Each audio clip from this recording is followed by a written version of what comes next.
Hello అండి, అందరికీ నమస్తే. నేను మీ Mahalakshmi. Welcome back to our channel, that is Mahalakshmi. అందరూ ఎలా ఉన్నారండి? నేనైతే చాలా బాగున్నాను.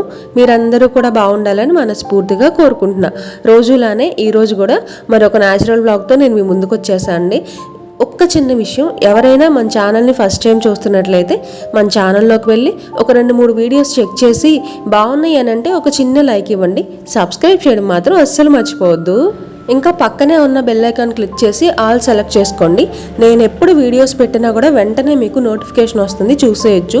ఇంకా చాలామంది నోటిఫికేషన్ రావట్లేదు అంటున్నారండి.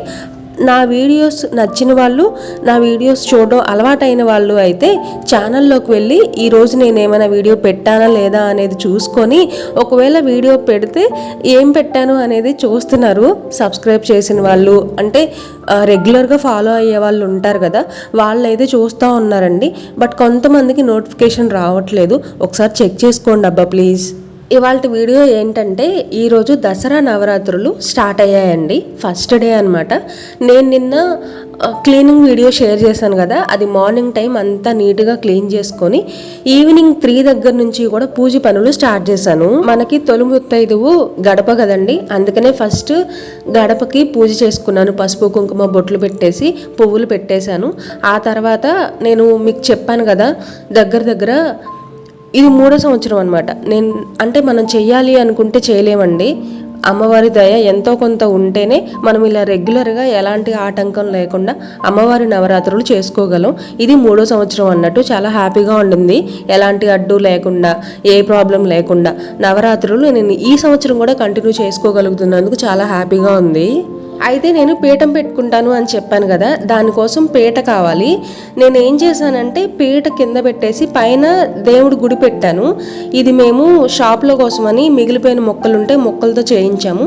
షాప్ తీసేసిన తర్వాత మేము ఇంట్లోకి కావాలి అంటే వాడుకోవచ్చు అనుకున్నాం, కానీ దేవుడి గుడి ఉంది, అది సరిపోద్ది, ఎందుకులే మళ్ళీ దీన్ని పెట్టుకోవడం అని చెప్పేసి పక్కన పెట్టేశాము. మాకు దేవుడి ఫోటోలు ఎక్కువ ఉంటాయి, అందుకని చెప్పేసి కొన్ని ఫోటోలు మాత్రమే పూజ గదిలో పెట్టేసి మిగిలినవి ఇలా దేవుడి గుడి ఉంది కదా దాంట్లో పెట్టేశాను. ఇంకా కొన్ని పూజ వస్తువులు, నేను వాడని వస్తువులు అంటే రెగ్యులర్గా వాడని వస్తువులు అన్నీ కూడాను ఆ దేవుడి గుడిలో పెట్టేసి, మూకిడి అవన్నీ ఉంటాయి కదండి, పూజ సామాను కూడా మనం ఎక్స్ట్రా ఉంటాయి కదా కొన్ని, వాటన్నింటిని కూడా దేవుడి గుడిలో పెట్టేస్తాను. అవసరం లేనివి ఇలా పండగలప్పుడు మాత్రమే వాడుకునే వస్తువులన్నీ కూడా ఆ దేవుడి గుడిలో పెట్టేస్తాను. దానిపైన రెగ్యులర్గా వాడుకునే కర్పూరం, పసుపు, కుంకుమ అవన్నీ కూడా బాక్సెస్లో పెట్టేసుకొని అక్కడ పైన పెట్టేసుకుంటాను. అందుబాటులో ఉంటే బాగుంటుంది కదా అని చెప్పేసి. ఈ పేటలు ఏంటంటే పెళ్ళికి అమ్మోళ్ళు చేయించారు, ఒక 2-3 చేయించినట్టున్నారు. చిన్న సైజు ఒకటి వచ్చింది. అయితే చిన్న సైజుది పాడైపోయిందిలేండి, అది నేను రెగ్యులర్గా వాడేసేదాన్ని. తడిచి అంటే వుడ్ కదా, తడవకూడదు. నేను ఆ టైంకి అంత ఆలోచించలేదనమాట. స్టూల్ పాడైపోయింది అలాగా. ఈ పెద్ద సైజు మాత్రం అలానే ఉన్నాయి. నేను ఇలా పూజ చేసుకోవడానికి ఈ స్టూల్ని వాడుకుంటూ ఉంటాను. పెద్ద సైజు కాబట్టి అమ్మవారి ఫోటో పెట్టుకోవడానికి, ఎదురుగా తాంబూలం కానీ పూజ సామాన్ అన్నీ దీపం పెట్టుకోవాలన్నా కూడా చక్కగా సరిపోయిద్ది, సైజు పెద్దది కాబట్టి. ఇంకా నీట్గా వాష్ చేసేసి పసుపు కుంకుమ బొట్లు పెట్టేసి పద్మం వేశాను. పూజ టైంలో మనం ఇలా పద్మం వేసుకుంటేనే బాగుండిద్దండి, అందుకని పీట మీద పద్మం వేసా. అది కూడా బియ్యం పిండితో, ముగ్గు కాదు, అది ముగ్గు పిండి ఉంటుంది కదా, ముగ్గు పిండి కాదండి, బియ్యం పిండి ఉంది టైంకి ఇంట్లో, అందుకని చెప్పేసి బియ్యం పిండితో ముగ్గు వేశాను.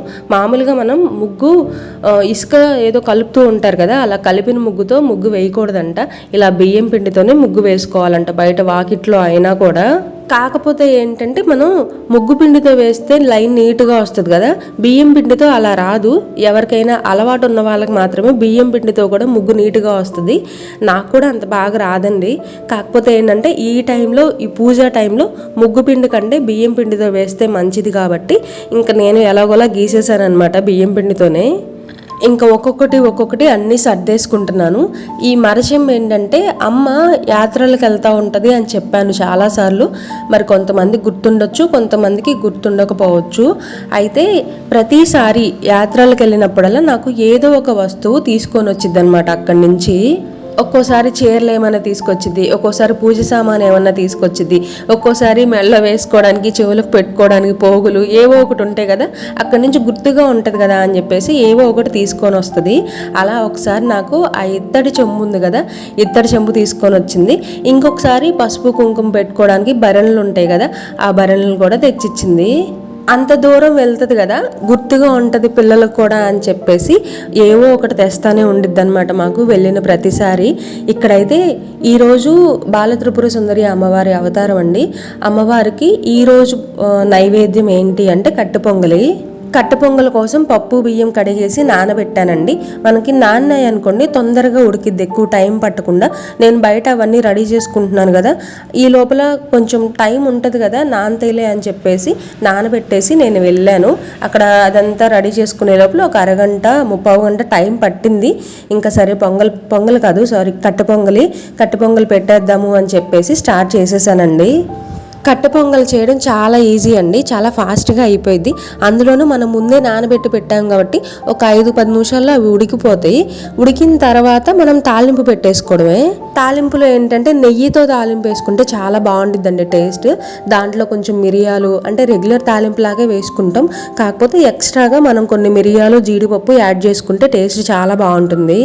ఇంకా కొంతమంది ఇంగువ కూడా యాడ్ చేస్తారండి తాలింపులో. నేనైతే అసలు ఇంగువ వాడను కాబట్టి నాకు అసలు ఇంట్లో ఉండదు.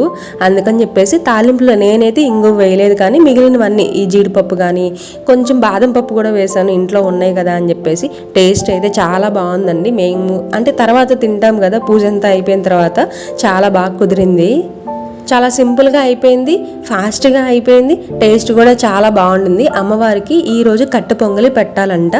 ఏ ప్రసాదం చేయాలన్నా కూడా నేను ముందు రోజే చూసుకొని దానికి కావాల్సినవన్నీ ఇంట్లో ఉన్నాయా లేదా అనేది చెక్ చేసుకొని లేకపోతే తెప్పించుకుంటాను.